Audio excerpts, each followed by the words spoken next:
વડોદરા શહેરના ward number 14માં Kharvawad વિસ્તારમાં નાગરિકોની ફરિયાદોને ધ્યાને લઈને નવનિયુક્ત કોર્પોરેટર તીર્થ બ્રહ્મભટ્ટ તથા દીપા શ્રીવાસ્તવ દ્વારા સ્થળ મુલાકાત લેવામાં આવી હતી। મુલાકાત દરમિયાન વિસ્તારમાં ગંદા પાણી તેમજ ગંદકી જેવી ગંભીર સમસ્યાઓ જોવા મળી હતી, જેના કારણે સ્થાનિક રહીશોને ભારે હાલાકીનો સામનો કરવો પડી રહ્યો છે। સ્થળ ઉપર ગંદકી અને અવ્યવસ્થાની સ્થિતિને લઈને સંબંધિત અધિકારીઓને તાત્કાલિક યોગ્ય કાર્યવાહી કરવા સૂચના આપવામાં આવી હતી।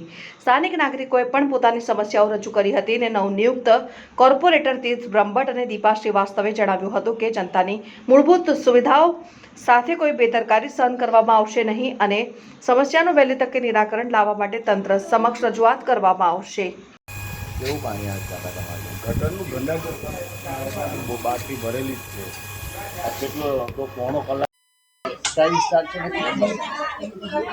અમે નાની ખારવાડમાં છે અને આ સમસ્યા બહુ ગંભીર છે અને આનું મેં તમારા માધ્યમ દ્વારા દરેક વડોદરાના સભ્યને કહેવા માંગીશ કે મારી અવાજ જે તમે બન્યા છો, મને જે મતદાન તમે કર્યું છે, આ તમારું હક જે તમે ટેક્સ ચૂકવીને બી અગર આવું પાણી પીવી રહ્યા છો તો તમે મારું કોન્ટેક્ટ કરો, હું તમારી અવાજ છું।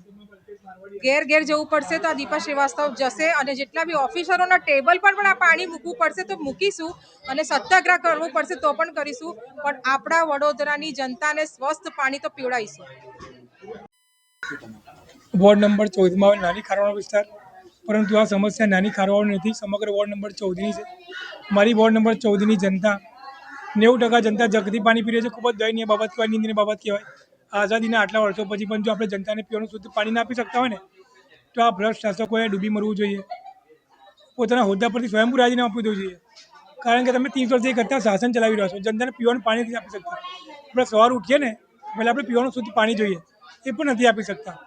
અરે સવારે જ્યારે વિસ્તારમાં આવ્યો ત્યારે કેટલા લોકો એમ કીધું કે અમારા ઘરે મહેમાન આવે ને મહેમાન આપવા એક ગ્લાસ પાણી પણ નથી, બહુ કાળું પાણી છે। જનતાને કાળા પાણી લોકો સજા આપી રહ્યા છે।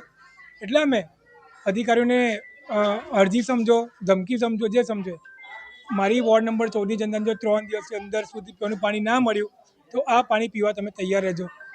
એના માટે અમે ગમે તેટલી હદે જઈ શકીશું।